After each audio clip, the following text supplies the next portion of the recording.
Okay.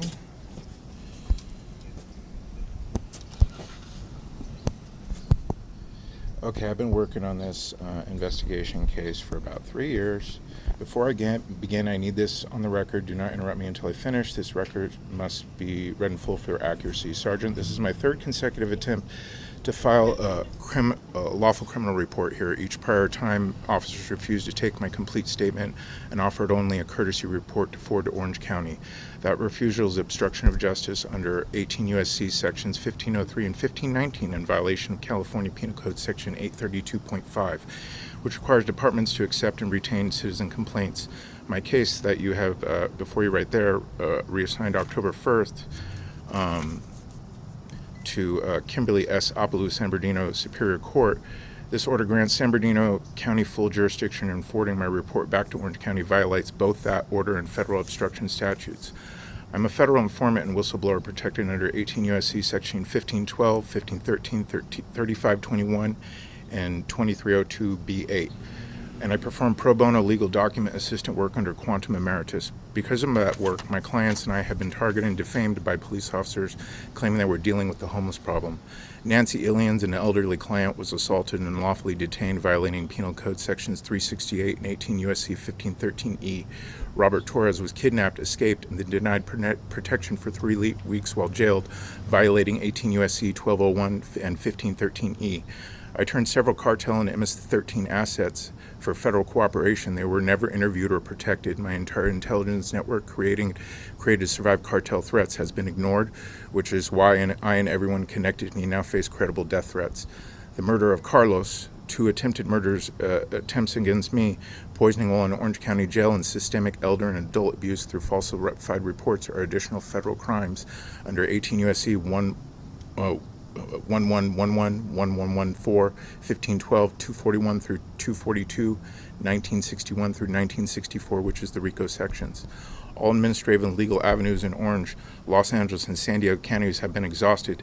I am now in San Bernardino County, the 4th county, seeking in any agency that will operate constitutionally. All of my evidence shows that Orange County and Los Angeles County are operating as anti-law enforcement zones that have systemically dismantled legitimate policing to allow cartel and gangland control across California.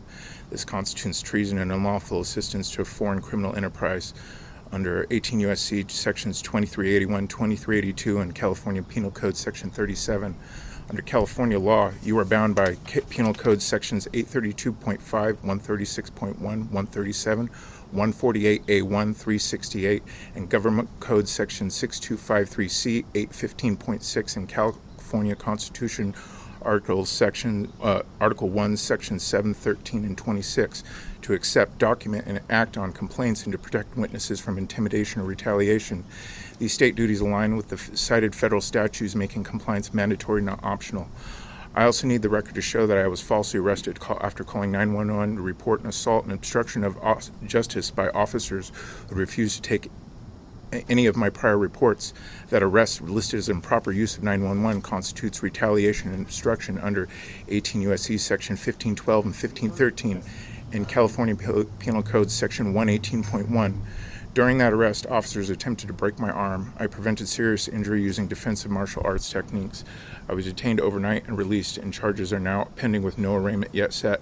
My IBM Security as a Service logs verify the incident timeline, showing an authorized forced device restart during incarceration, followed by alerts of probable unlawful surveillance or tracking installation. I'm requesting immediate forensic view of my phone to determine whether any illegal wiretap, spyware, or remote access implant was installed.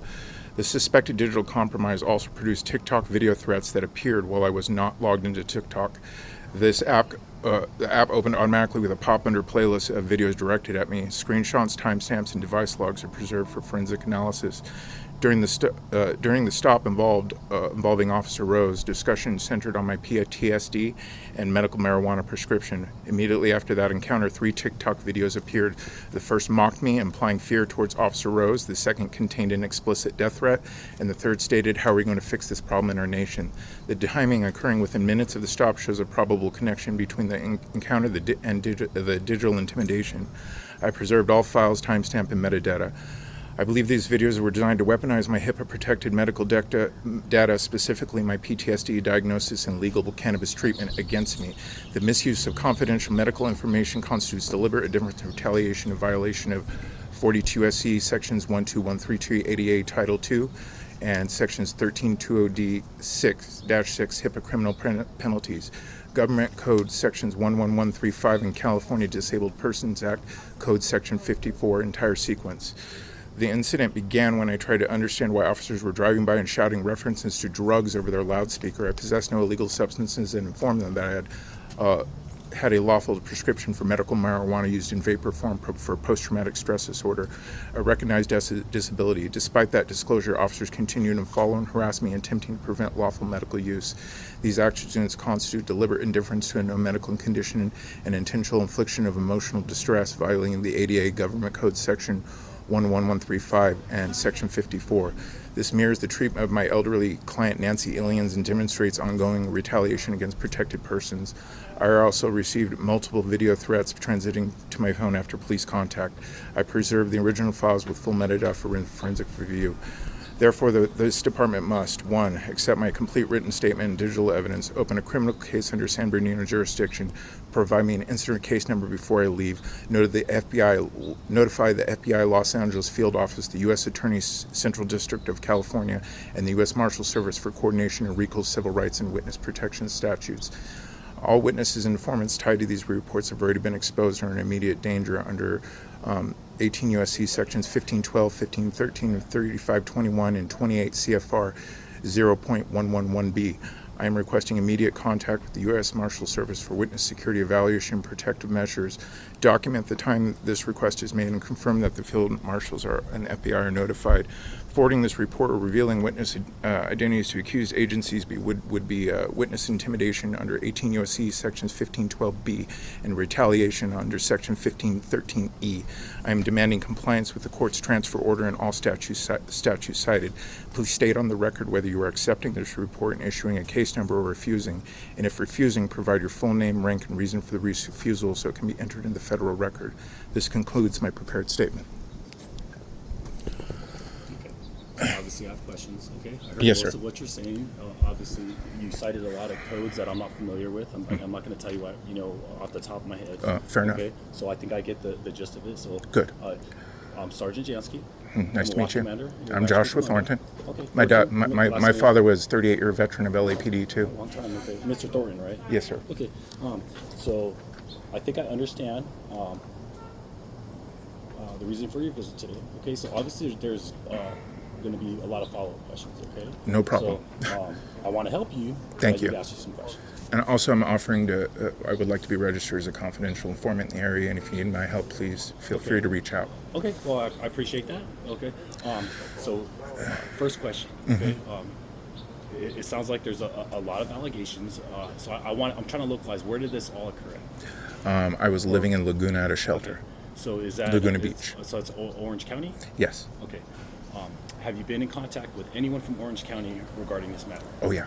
I went through. And the reason it's Sure. all the way there is because Right. Is that the reason why there's been like a change of venue here to San yes, County? because literally they're obstructing it at the court level, at the police level, and everything to cover up a major treason thing. I was investigating something called Carson, which is how they take over the police agencies to basically just allow for a massive crime wave, which is ongoing in those areas. Okay. And I basically did all the ground intel work at great risk to myself. So you mentioned that you were a confidential informant there? No, they never. They would never fully register me correctly there. Mm-hmm. I had to do it all independent. So I'm under basically supremacy. So whenever you try to enforce federal law, or somehow make sure it happens, that gives you supremacy clause immunity. Okay. And when you report it, that activates informant and whistleblower immunity. So I have all three immunities activated by trying to report this, the treason aspects. Can you tell me a little bit what happened with Orange County when you tried to? So I was living at a house. How this all started, I was living at a house, and I later found out that it was a cartel, like halfway house, sober living house. Okay. It was run very differently. Found out food was being like poisoned. Someone died of fentanyl overdose, and I'm not sure he was a fentanyl user. Okay. So in the process of trying to report that murder, they started pursuing and chasing me. The courts wouldn't properly take the murder report, any of the information. So in the 3 years I got arrested and illegally held for a year. I had to win the case myself. The public defenders came in and said, "We're trying to convict you." I said, "You're my public defender? What do you mean you're trying to convict me?" They didn't even do the arraignment within the correct amount of time, and they refused to acknowledge even the arraignment rule that the case was over already. So it was a pretty I spent a year in jail. I learned law, and then I became an LDA when I got out, which is a law document preparer for everyone, because the amount of pro se stuff I learned in there. I got poisoned while I was in jail. They tried to kill me through there, and when I reported through them, they obstructed and basically let the trustee just continue to serve food. They took no report serious. Anything that was for me, whenever I make a report, they never. Yeah, go ahead. Ask if I don't ask you this, okay? So maybe you misinterpreted my question. So were you in contact with Orange County Internal Affairs at any time? I'm just kind of curious what happened. Keep refusing to give me an internal affairs contact. Okay. I have a series of emails, just like every day requesting. They're not giving you a contact? No, they're not giving me a contact. They keep forwarding it to their internal lieutenant in their department, and then nobody contacts me back to do anything, and then they continue to defame and try to add illegal charges, basically for me vaping my medicine, is basically what they're adding charges for, and trying to report crime. So they're trying to arrest me for that. And you haven't, there hasn't been a remedy to No, no. That's why it's all the way out here. So even they were trying to refuse me even filing my filings in court for me and other people. So when I finally put that all the way through to as a writ of mandate and prohibition, it got transferred out to here to San Bernardino County. So you guys have jurisdiction now. So explain to me again, how did you get transferred out here? With writ of mandate and prohibition, explaining that the court there wasn't performing its ministerial duties, and so all the obstruction of justice. When I finally put that forth, once you name the court as a person per that section right there, it has to go to a new jurisdiction because they're not honoring any of the rules. Okay, so have you been in contact aside from? I haven't been to see this judge yet. I just got into town. I'm reporting here. I don't know if they're going to issue a warrant for all that stuff. Right. So I'm trying to report. Like this is, it's a lot. It's a lot. Yeah, I realize this that. Isn't something that we're not going to pop out a report in the next hour, and I understand. So what I want to do is. I'm feeling more confident and better about the process, though. Thank you. Okay. Absolutely. I mean. Okay, because it's a lot of information. Just when you were, I didn't want to interrupt you when you were talking, but there was a lot of information. I have a lot of digital evidence. I have a lot of video evidence. I need a place to start submitting that. Okay, all right. So this is my intention. Okay, I'm the watch commander that's assigned here on day shift. So obviously I have a whole shift of people that we're going to watch. That that I should be supervising. Okay, so I'm gonna have a deputy sheriff. Okay. Okay. Come in, and he's going to sit down with you, okay? Wonderful. Now, it's kind of the time when, and it's not that I was trying to cut you short with anything else. No problem. It's a lot of information. So far, so good. Loving it. When? And there's going to have to be follow-up, okay? No problem. I'm glad that there's a case number on here. I'm going to work on getting in a shelter here. Here's. Okay. So is that what brought you to the Rancho Station? Was just that you live here now? Well, I grew up here, too. Okay, I got you. Okay. All right. And I mean, it's a safer place. I stopped in San Bernardino near the courthouse, and it's not really safe to try to establish there. It's much better to live in Rancho. So then, what I would like you to do, what I would ask is that you just take the time to explain to them everything that's going on. Not a problem. Okay. And then obviously there's going to have to be follow up with the court. Not a problem. Okay, because this is. Yeah, it's minimal information. I'm ready to do the work. I started an LLC to do professional whistleblowing and informant work like this. So it's called Doge Innovation LLC. So believe me, Doge, I'm like a coin. Yep. It stands for Decentralized Organization for Government Equity. I can't say that twice. Yeah. Okay. So, do you have any other questions? So I'm going to ask that you just be patient. Okay. No, I can do that. I didn't want to leave you hanging in here. I know you've been here a minute, so I wanted to come out here and just kind of get the gist of kind of where we're directed, where we're headed as far as. Wonderful. So far, so good. When do you want me to sit down with that sheriff, or are you just going to call me when that's going to happen? No, so you're more than welcome to wait. So just know that deputy sheriffs are out in the field right now, and I'm going to take a look and see who I have available. Can you give me an idea of how long you're expecting? See, I don't want to tell you 10 hours? 10 minutes. No, I don't.